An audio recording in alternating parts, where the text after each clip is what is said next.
Hello, everyone. Welcome to Durrett's Take. It's that time of the week where I go over my top 10 games for college football this week. So let's get started with the big game of the week between 8 Oregon and 13 Utah. Oregon 6.5-point favorites. It's a 3:30 game Fox. It's now official that Utah quarterback Cam Rising will be out for the year. It's Bryson Barnes' show the rest of the way. He stepped up and was clutch last week against USC on the road. However, Oregon's defense is way better than USC's defense. I don't think Barnes can carry them to 1 year.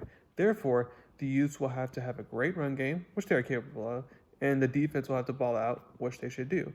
One thing to keep in mind is Oregon's kicker has struggled recently, so that could potentially be a factor here. Also, Utah has won I don't know, 21 straight home games or something like that. They are really good. I think it'll be competitive, close game, but in the end, I do think the Ducks find a way to break Utah's home game winning streak and get the win to keep themselves alive in the Pac-12 title race. I have Oregon winning 26-24. Number 2, you got number 6 Oklahoma versus Kansas. Oklahoma 10-point favorites, new Fox game.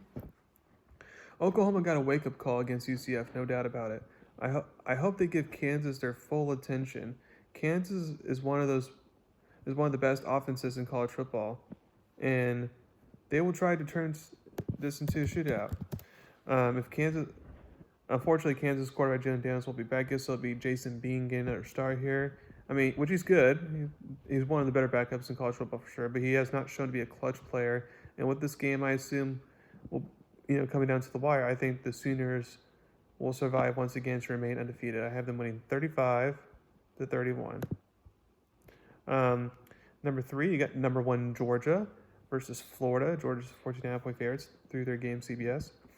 The big question for Georgia coming off a bye is how will the offense look without superstar tight end Brock Bowers? Will his receiver step up?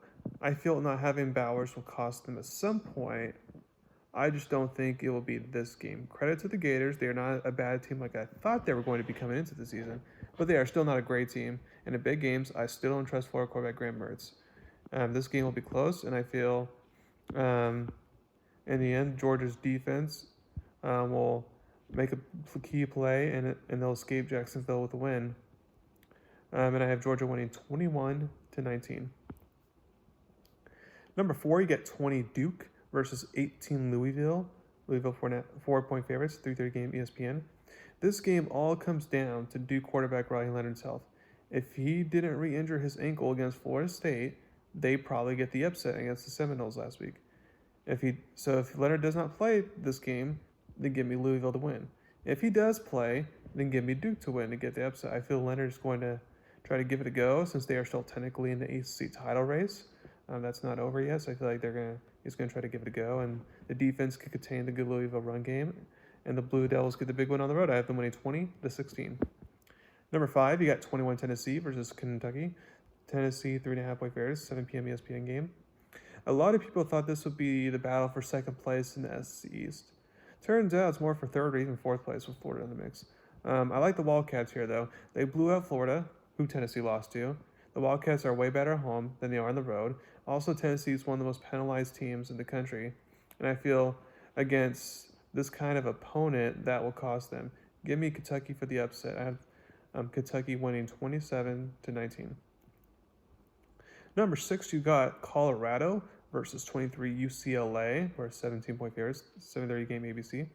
Colorado, after blowing a 29-point lead in the second half to lose to Stanford and coming off a bye, I think they will not come out flat like other teams may do after a bye, which means the Bruins need to be careful here. I think UCLA would just be able to outscore Colorado for the win, but I think the Buffaloes can easily cover the spread in this game. I have UCLA winning 34-27.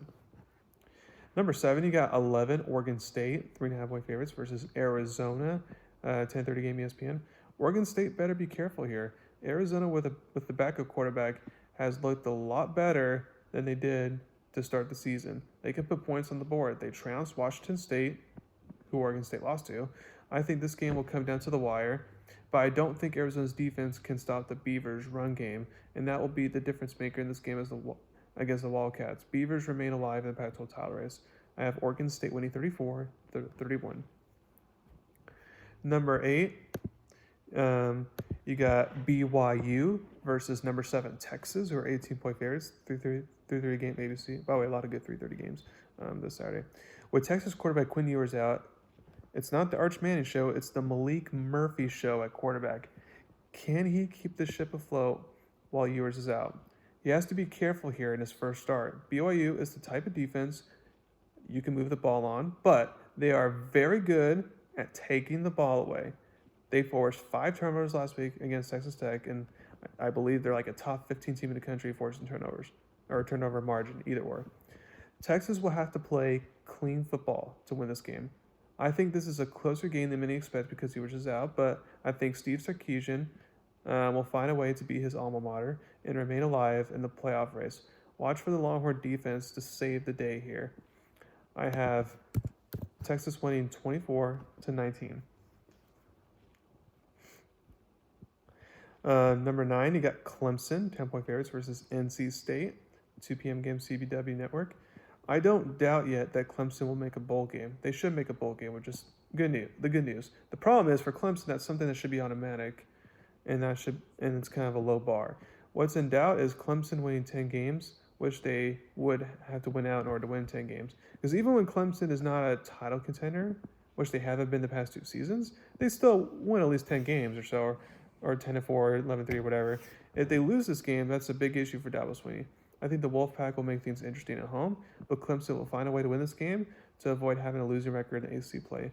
Give me Clemson to win 24-20. And last but not least, a little group of 5 action here. We got UNLV versus Fresno State, who are 9-point favorites, 10:30 game FS1.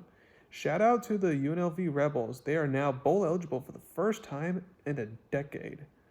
I know Air Force, Wyoming, Fresno State are the talks of the Mountain West, but UNLV could be a threat here. If the Rebels win out, they could be in the New Year's Six Bowl game instead of the other Mountain West teams I mentioned. Their only loss was to Michigan, and there's no shame in a loss to Michigan. I think they give the Bulldogs all the trouble they can get, but in the end, Fresno State will find a way to win a game at home and remain alive in the Mountain West Conference title race. I have Fresno State winning barely 28-27. So thank you very much for listening to my podcast today. Please subscribe to my channel and join about me. Thank you very much. Have a wonderful weekend.